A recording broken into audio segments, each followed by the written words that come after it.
La historia oficial dice que el Titanic, el barco más grande y lujoso de su tiempo, se hundió en la fría madrugada del 15 de abril de 1912, después de chocar con un iceberg en el Atlántico Norte.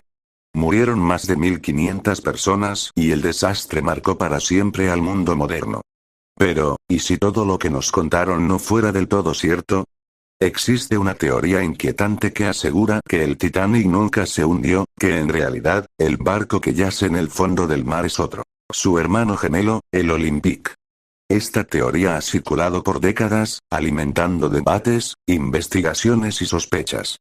Hoy vamos a sumergirnos en uno de los misterios más perturbadores de la historia marítima. ¿Fue todo un encubrimiento, un fraude monumental disfrazado de tragedia? En la primera década del siglo XX, la compañía White Star Line, en plena competencia con la Cunard Line, buscaba dominar los mares con los barcos más grandes, modernos y lujosos. Fue así como nació el proyecto de los Olympic Class Liners, 3 buques hermanos que cambiarían la historia naval. El Olympic, lanzado en 1910, fue el primero. Un coloso de acero, 269 metros de largo, con capacidad para más de 2.300 pasajeros. El Titanic, votado en 1911, era casi idéntico, pero más lujoso, promocionado como insumergible. Finalmente, el Britannic, que entraría en servicio más tarde. La idea era clara. Barcos gemelos que representaran poder y prestigio para Gran Bretaña. Pero lo que pocos sabían era que el Olympic pronto se convertiría en una pesadilla financiera. El Olympic comenzó a operar en 1911 y casi de inmediato tuvo problemas. En septiembre de ese año, chocó con el buque de guerra británico HMS Hawke en las costas de Inglaterra. El choque fue devastador. El Olympic sufrió daños graves en el casco, dobló parte de su estructura y quedó inservible durante meses. La reparación fue costosa y lenta, pero había algo peor. La aseguradora no quería cubrir los daños, porque consideró que el Olympic tenía la culpa del accidente. Eso significaba que la White Star Line estaba a punto de perder millones. Aquí es donde nace la teoría. Supuestamente, la compañía, junto con la constructora Harland y Wolff, ideó un plan: cambiar las identidades de los barcos. El Olympic, dañado e inútil, se convertiría en el Titanic, y el Titanic real, aún nuevo, sin estrenar, pasaría a operar bajo el nombre de Olympic.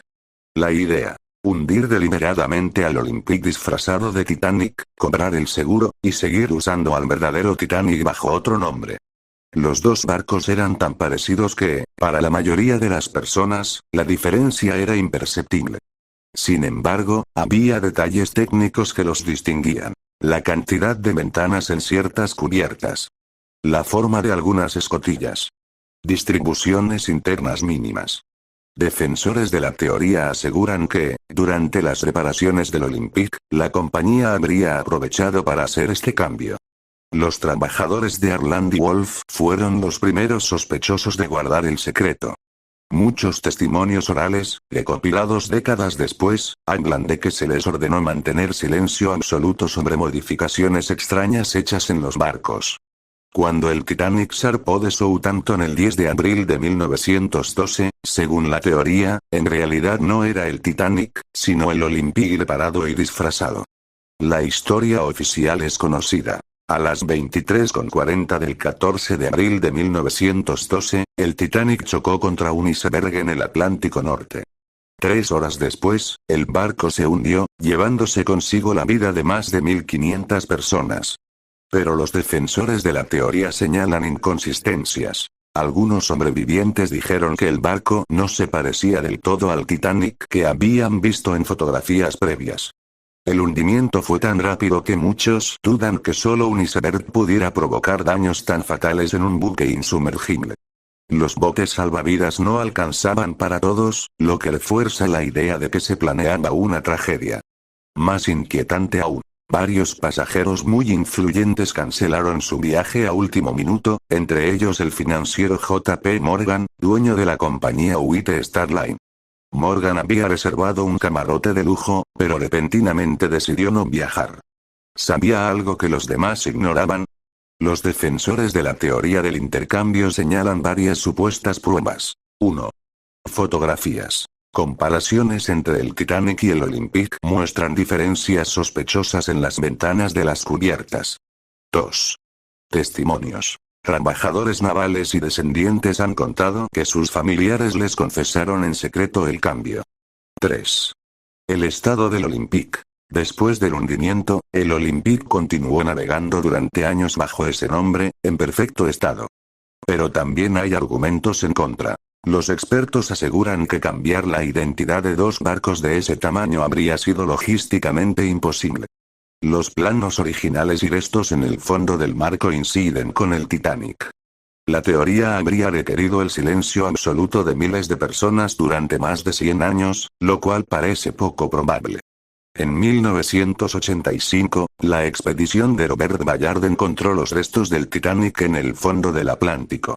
Desde entonces, las imágenes del casco, las cubiertas y los interiores han sido analizadas. Los restos parecen confirmar que es el Titanic. Pero incluso así, hay quienes aseguran que ciertos detalles no cuadran. ¿Por qué algunas partes parecen reparaciones del Olympic? ¿Por qué nunca se han encontrado pruebas definitivas que descarten la teoría? Incluso hoy, más de un siglo después, sigue habiendo un aura de misterio. El Titanic es, sin duda, la tragedia marítima más famosa de la historia. Su hundimiento marcó un antes y un después en la seguridad naval. Pero las teorías conspirativas que lo rodean revelan otra cara. La desconfianza hacia las grandes corporaciones, hacia los poderosos capaces de manipular vidas con tal de salvar fortunas. ¿Fue realmente el Titanic quien se hundió aquella noche, o fue el Olympic sacrificado en su lugar? Tal vez nunca lo sabremos con certeza, pero lo que sí sabemos es que, más de 100 años después, el misterio sigue vivo en las profundidades del Atlántico.